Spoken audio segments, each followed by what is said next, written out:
Na początku była ciemność. Nagle rozświetlił ją wybuch, z którego narodziły się wszechogarniający czas, przestrzeń i materia. Codziennie odkrywamy coś nowego, fascynujące zjawiska i śmiertelne zagrożenia naszego wszechświata.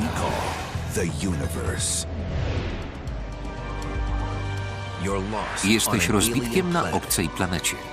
Brakuje żywności. Tlen się kończy. Pomoc jest 150 milionów kilometrów stąd.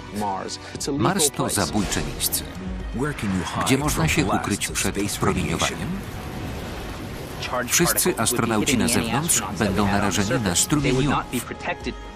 Jak przeżyć burzę piaskową? Pył może przetrzeć skafander kosmiczny, a to się skończy źle. A jeśli zabraknie tlenu? To oznacza śmierć w męczarniach. Jak można przetrwać katastrofę na Marsie?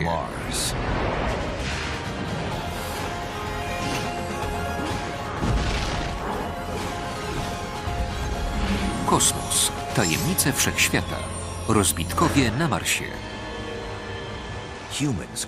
Statek kosmiczny rozbił się przy lądowaniu na Marsie. Ludzie walczą o przetrwanie w złowrogiej krainie. Oto typowy scenariusz filmu science fiction. A w nich aż roi się od błędów. Jednak NASA i inne agencje kosmiczne planują wysłać ludzi na czerwoną planetę w ciągu kilkudziesięciu lat. Więc groźbę awaryjnego lądowania i walki o przetrwanie muszą traktować bardzo poważnie. Rozważmy cały plan. Wysyłamy ludzi na Marsa. W nieznane miejsce, w niezbadane środowisko. Wystarczy jeden błąd i cała misja jest zagrożona.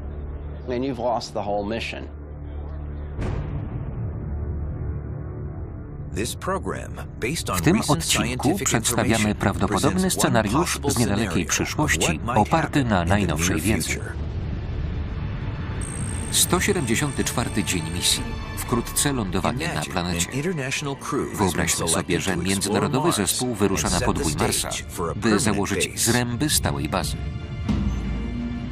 W starych filmach astronauci to dzielni, zdolni i zaradni ludzie. Tu scenarzyści się nie mylą.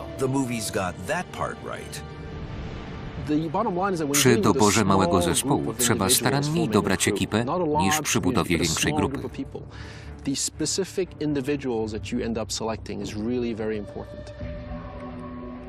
Kogo należy wysłać na Marsa? Raczej nie omnibusów, którzy w niczym nie są doskonali. W takiej misji przydadzą się wybitni specjaliści z różnych dziedzin. Najważniejsza jest znajomość sprzętu. W czteroosobowej załodze umieściłbym 2 ludzi zdolnych wszystko naprawić.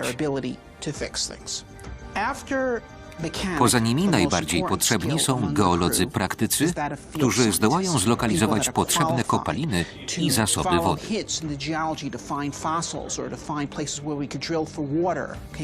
W języku Star Treka powiedziałbym 2 Scottich i 2 Spocków. Filmy często mijają się z rzeczywistością. Pokazują wyprawę na Marsa w jednym smukłym statku kosmicznym. Wbrew scenariuszom, łatwiej i rozsądniej jest wysłać wyprawę kilkoma pojazdami. Zgromadzenie wszystkiego w jednym wymagałoby budowy ogromnej rakiety, pewnie z napędem jądrowym, co implikuje szereg zagrożeń. Według planów astronauci będą mieli odrębne pojazdy do podróży tam i z powrotem. Przez 18 miesięcy pobytu na planecie będą korzystali z modułu mieszkalnego i związanego z nim pojazdu dalekiego zasięgu z kabiną ciśnieniową. Mniejszy łazik do krótszych podróży zostanie wysłany wcześniej wraz z pojazdem powrotnym.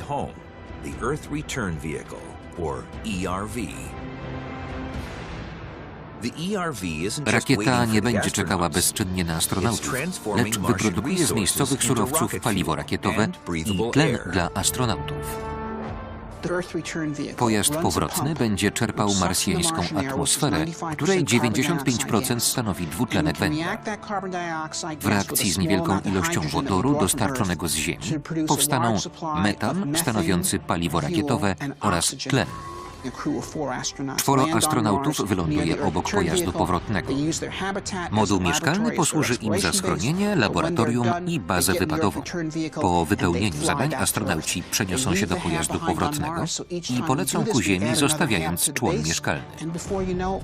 Każda wyprawa doda kolejny moduł i tak powstanie pierwsza osada ludzka w Nowym Świecie. Gdzie dokładnie należy wylądować? Mars jest fascynujący, ma wiele ciekawych obszarów. Na początek wybierze się równinę przy równiku w okolicy ciekawych struktur geologicznych. Jedną fazę trzeba przeprowadzić idealnie. Jest to hamowanie aerodynamiczne podczas lądowania. Hamowanie aerodynamiczne to wytracanie prędkości dzięki tarciu marsjańskiej atmosfery.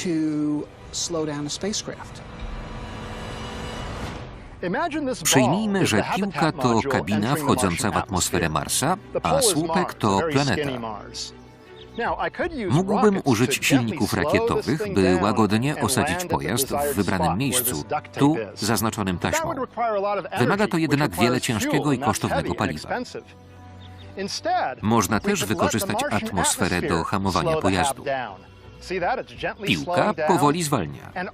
Dopiero tuż nad powierzchnią na krótko uruchamiają się silniki hamujące i rozwija nadymany spadochron, pozwalający osiągnąć wyznaczone miejsce. Jeśli statek wejdzie w atmosferę pod niewłaściwym kątem lub za szybko, tarcie może stopić osłonę termiczną i pojazd spłonie jak meteor. Nawet drobny błąd może oznaczać twarde lądowanie w złym miejscu. Tysiące rzeczy mogą pójść źle. Zacznijmy od osłony termicznej, potrzebnej, gdy pojazd szybko wchodzi w atmosferę, intensywnie hamując. Następnie trzeba ją odrzucić i rozwinąć spadochron. Potem uruchamia się silniki hamujące i odrzuca spadochron, by nie pociągnął lądownika po planecie. To bardzo trudna operacja, osobiście nie znam trudniejszych. Kilka kilometrów nad powierzchnią zaczynają się problemy. Statek trafia na wielkiego marsjańskiego diabła pyłowego. Diabły pyłowe to wiry atmosferyczne. Szybko obracające się kolumny porywają pył z powierzchni i wyrzucają w górę. Na Ziemi takie wiry mają kilkadziesiąt metrów wysokości. Marsjańskie olbrzymy wznoszą się do 5 kilometrów.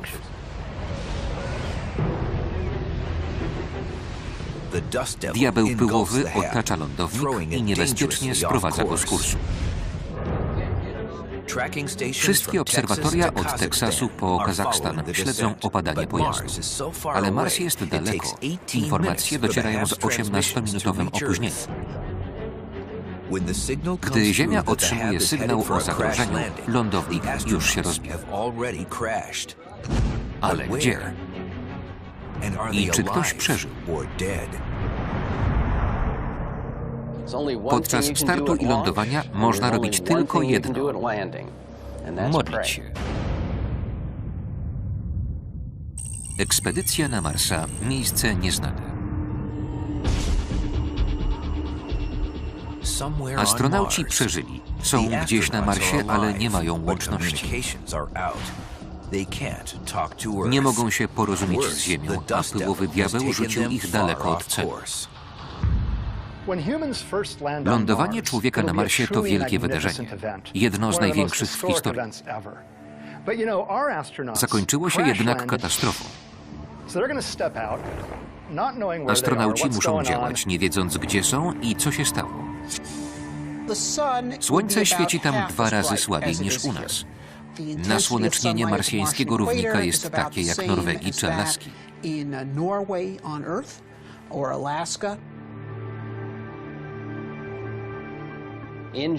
Na Marsie wszystko wydaje się pomarańczowo-czerwono-brązowe. Jedynie w pełnym słońcu widać prawdziwe kolory. Za sprawą wszechobecnego rdzawego pyłu rozproszone światło jest czerwone. Zamiast podziwiać widoki, astronauci musieliby szybko ocenić sytuację, określić położenie i znaleźć drogę do bezpiecznego miejsca.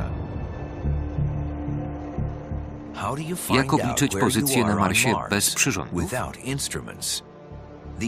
Astronauci z XXI wieku musieliby skorzystać z pradawnej astronawigacji.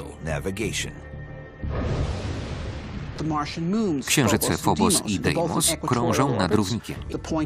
Wschodzą dokładnie na wschodzie i zachodzą na zachodzie. Gdy są najwyżej, kąt między zenitem i ich położeniem wyznacza odległość od równika. Sprawdzając godziny wschodu i zachodu w tablicach astronomicznych, wyznaczy się marsjańską długość geograficzną. Wynik jest wstrząsający. Astronauci rozbili się po wschodniej stronie największej doliny w Układzie Słonecznym. Odkryła ją w 1971 roku sonda Mariner 9. Na cześć pojazdu nazywa się Valles Marineris. Jest kilka razy głębsza od Wielkiego Kanionu Colorado i ma rozpiętość całych Stanów Zjednoczonych. Astronauci znaleźli się setki kilometrów od celu. Są jeszcze gorsze wiadomości. Uszkodzona kabina szybko traci tlen. Nie można jej zreperować. Załodze zostało kilka dni życia.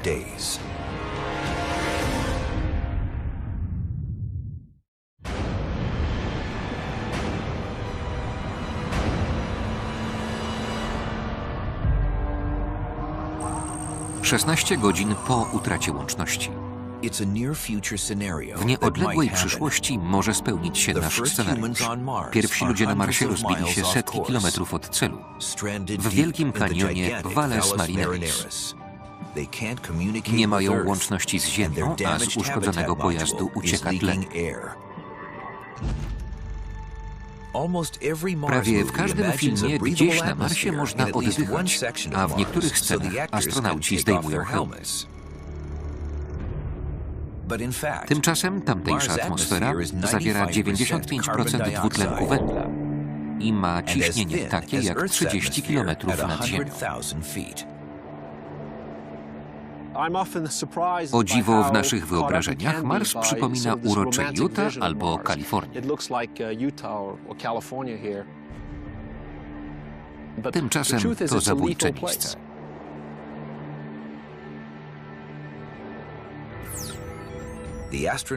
Astronauci mają jedyną szansę i nie rezygnują z niej. Montują pojazd, który ma zapas tlenu na 3 tygodnie. Łazik z kabiną ciśnieniową jest jak kamper. Można w nim mieszkać, pracować i siedzieć w krótkim rękawku. Skafandry są zbędne. Valles Marineris. Ponowne nawiązanie łączności. Łazik jest sprawny. Aparatura łącznościowa działa bez zarzutu. Astronauci meldują, że są cali. Gdy coś się zepsuje, zawsze powinna być rezerwa, która uratuje załogę. Zwielokrotnienie urządzeń jest korzystne, przynajmniej w razie awarii.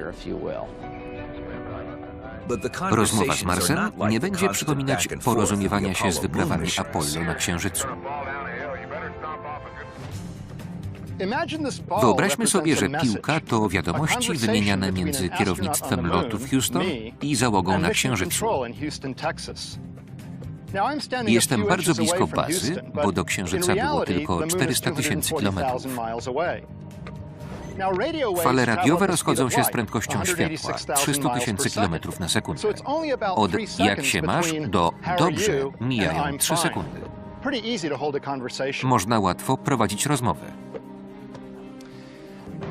Mars znajduje się przynajmniej 150 razy dalej niż Księżyc. Odsuwam się. Możemy się komunikować, ale opóźnienie jest większe.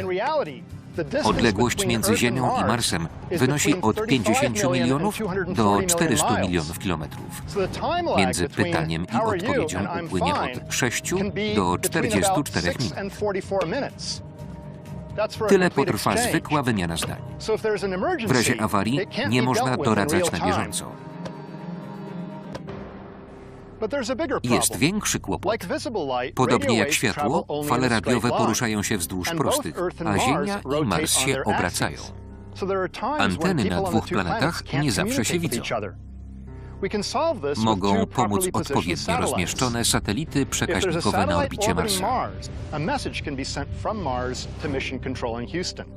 Przez pośredników sygnał będzie wędrował między bazami.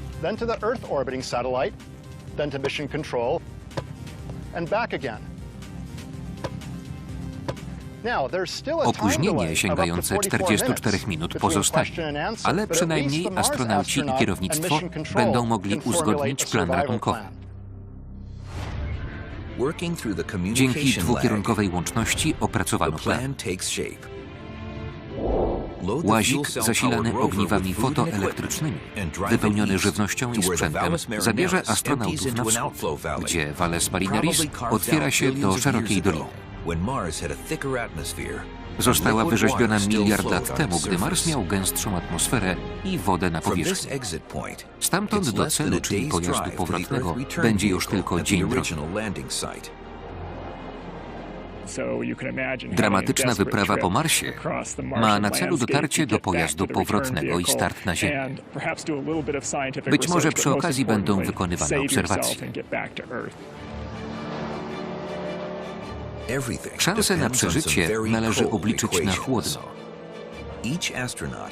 Astronauta potrzebuje dziennie 10 litrów wody, posiłków o wartości 2000 kilokalorii i kilograma tlenu. Tu przyda się sztuka przetrwania. Za pomocą urządzeń pokładowych można czerpać wodę z Marsa. Sonda Mars Odyssey odkryła, że w strefie równikowej Marsa około 5% masy pyłu stanowi woda. Żeby ją odzyskać, wystarczy ogrzać glebę w ciśnieniowym naczyniu do 150 stopni. Z 10 kg pyłu uzyska się pół litra wody. Inne ludzkie potrzeby trudniej będzie zaspokoić. Podczas dwutygodniowej wędrówki przez marsjańskie pustkowia można ograniczyć racje żywnościowe nawet do głodowego poziomu. Można nawet zmniejszyć przydział wody. Dobre powietrze będzie potrzebne przez cały czas. Nie można go racjonować, jeśli chce się przetrwać dłuższy czas.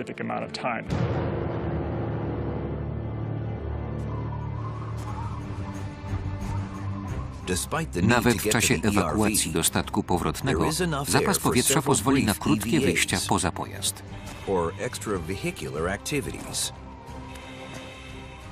Chcemy wysłać astronautów na Marsa, by przeprowadzili atrakcyjne badania.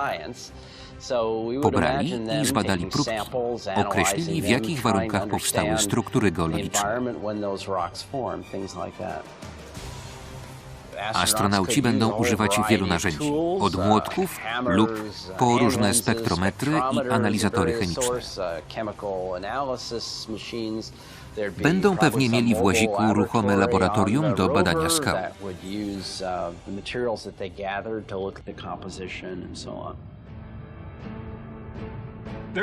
Istnieje kilka teorii, jak powstał Wielki Kanion Marsa. Wciąż nie jest to jasne, ale czynników najpewniej było wiele.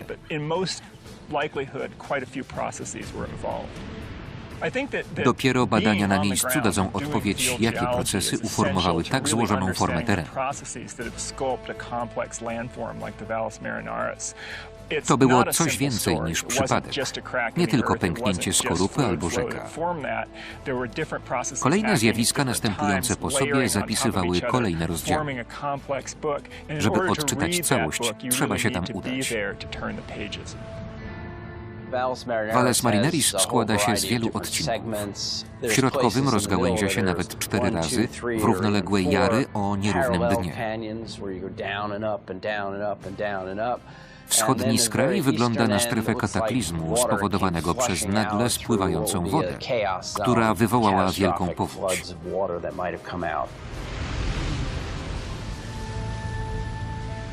Czy w tej wodzie było życie? Czy w wydobytych próbkach znajdą się skamieniałe bakterie? Mars był ciepły i wilgotny. Świadczą o tym ślady erozji wodnej. By znaleźć skamieniałe organizmy, trzeba szukać w miejscu, gdzie się zebrała lub płynęła woda. Na przykład w Valles Marineris. Czy astronauci stwierdzą obecność wody podpowierzchniowej, a w niej żywych organizmów? Czy w każdym miejscu trwałego występowania wody powstaje życie? Czy może szansa na to wynosi 1 bilionową? Czy na Marsie też narodziło się życie? Możliwe, że obecnie na Marsie żyją bakterie. To tylko przypuszczenie, wielkie zagadnienie obecnej nauki i największa tajemnica Układu Słonecznego.